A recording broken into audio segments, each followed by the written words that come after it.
Bonjour à tous, c'est encore le docteur VRV. Aujourd'hui, nous allons parler du VRT. Vous connaissez certainement le VRV qui est le volume de réfrigérant variable, mais le VRV entraîne un autre élément qui s'appelle le VRT, Variable Refrigerant Temperature ou alors température de réfrigérant variable. Comment ça fonctionne? Déjà, si j'aborde le terme VRT, c'est parce que vous êtes nombreux toujours à me demander c'est quoi la pression que je vais charger mon circuit? Je vais mettre mon circuit à quelle pression? Ça marchait avant.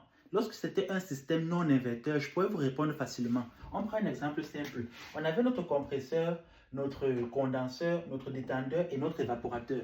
Là, c'était hyper simple parce que le débit de réfrigérant était constant, presque constant dans ce système-là. Ce qui fait que quand c'était peut-être le R22, je vous disais autour de combien? Je vous disais autour de 4 bars. Et lorsque c'était le R410, je vous disais autour de 8 bars. Là, ça fonctionnait parce que c'était un système non inverteur. Le débit était carrément le même à tout moment. Sauf que quand on arrive avec un système inverteur, si on laisse même le VRV, on vient avec un système inverteur, ça change la donne. Qu'est-ce qui se passe cette fois-là? Vous voyez que ici, étant donné qu'on a c'est plus un système non inverteur, maintenant c'est inverteur, on a un détendeur électronique et ici on a un compresseur inverteur. Le compresseur inverteur va moduler sa puissance, ce qui fait que le débit du réfrigérant étant maintenant variable, on n'aura plus exactement la même pression à tout instant. Pourquoi? Parce que ça veut s'accommoder à ce qu'on appelle le VRT. Où est-ce que le VRT intervient? Pourquoi est-ce qu'on change la température du réfrigérant? Tout simplement parce qu'on veut s'adapter aux conditions atmosphériques pour ce qui est du condenseur et aux conditions ambiantes pour ce qui est de l'évaporateur. Prenons le condenseur. Si le condenseur que voici est dans une ambiance, on va le mettre comme ça, en rouge. S'il est dans une ambiance chaude, vous allez voir que votre vitesse de ventilation aura tendance à beaucoup augmenter parce qu'il fait super chaud. Il faut donc moduler la vitesse pour refroidir rapidement ce fluide-là. Ce qui n'est pas le cas lorsqu'il fait froid. Lorsqu'il fait froid, il aura tendance à baisser. Ça, vous voyez que ça aura tendance à jouer sur quoi? La température de condensation. Et si le système était non inverteur, ça n'aura rien changé. La vitesse du ventilateur aurait été la même chose. Le compresseur a fonctionné pareillement. Maintenant, laissons le cas du condenseur. On va y revenir dans d'autres vidéos. Prenons plutôt le cas de l'évaporateur. Là, vous allez mieux comprendre. Ici, dans notre évaporateur, à un moment donné, il va modifier la température d'évaporation. Quand je parle comme ça, vous allez mieux comprendre parce que on peut arriver dans un moment où la température d'évaporation est de 6 degrés. Un autre moment, c'est à 9 degrés. Un autre moment encore, on peut avoir plutôt 11.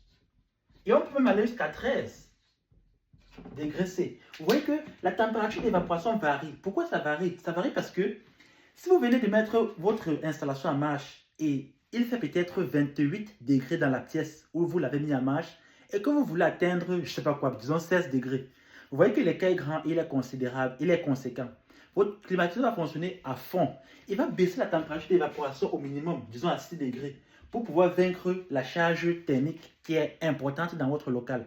Or, quand la température va commencer à baisser, on va se rapprocher de peut-être, vous avez mis 16, bon 16 c'est exagéré, maintenant 16, on va se rapprocher de 18. À 18, il ne va plus maintenir la même température d'évaporation. Il va changer, il peut revenir jusqu'à 11 degrés. À revenir à 11 degrés, vous voyez que la température d'évaporation ayant changé, la pression va s'adapter en conséquence. Directement, qu'est-ce qui va se passer au niveau du compresseur? Il va baisser en régime parce qu'à l'intérieur, ça commence déjà à s'égaliser. Et s'il baisse en régime, qu'est-ce qui se passe également? La pression encore revarie. Vous voyez qu'on n'est plus sur un fonctionnement en tout ou rien parce que c'est un fonctionnement en tout ou rien. Bien que les conditions intérieures aient changé, on est quitté de 28 à 17 peut-être, et que vous demandez 16, le compresseur va continuer à pomper et à fournir la même puissance, ce qui fait que l'installation ne va pas s'adapter à ce qui est en train de se passer. Le compresseur va continuer à fournir la même puissance et rien ne va changer. C'est pour ça qu'on vous disait la pression, vous pouvez maintenir à 8 bars. Or, comme c'est un inverteur, lorsque vous allez venir mettre votre manomètre, à ce moment-là, la pression ne sera pas ce que vous vous attendez. Pourquoi? Il faut donc comprendre, il faut donc chercher à comprendre ce que la machine est en train de faire. Avec un inverteur, pour que vous puissiez vous fier à la pression et dans un cas limite, il faudrait que la charge soit maximale, par exemple, et il faudrait que ce soit dans les conditions optimales et les conditions spéciales. Or, vous n'êtes pas toujours en train de contrôler cela. Raison pour laquelle je ne vous demande plus de travailler avec la pression, comme vous le faisiez sur les anciens appareils qui étaient tout ou rien, qui n'étaient pas inverteurs. Mais je vous conseille de travailler avec la surchauffe et le surrefroidissement. Surchauffe pour les évaporateurs, surrefroidissement pour le condenseur. Ce sont les seuls paramètres qui peuvent vous garantir une bonne charge en fluide frigorigène. Si vous vous fiez à la pression sur un système VRV ou sur un système inverteur, vous pouvez venir voir que la pression est faible alors que ce n'est même pas un problème de pression. Vous augmentez le gaz et après un certain temps, vous voyez, la pression, elle est montée complètement. Or, c'est vous qui venez de créer un autre problème. Il faut toujours vous fier aux paramètres de surchauffe et surrefroidissement. Très important parce que les systèmes inverteurs comme les systèmes VRV peuvent faire varier la température d'évaporation ou de condensation en fonction de ce qu'on essaye de faire. Dans les prochaines vidéos, je vais vous expliquer exactement comment la surchauffe et le surrefroidissement peuvent se vérifier très facilement sur un VRV. Ce n'est pas compliqué, c'est carrément simple donc. On va faire une vidéo spéciale pour ça. En attendant, n'oubliez pas, les pressions, ce ne sont plus des indicateurs fiables pour la charge en fluide frigorigène dans les appareils inverteurs ou les VRV. L'ancienne méthode, ça ne marche plus. Qu'est-ce qui marche maintenant? Surchauffe, surrefroidissement. Surchauffe, surrefroidissement. Mettez ça dans votre tête. C'est le nouveau paradigme. Déjà que ça a toujours existé, mais on était trop paresseux pour le calculer tout simplement.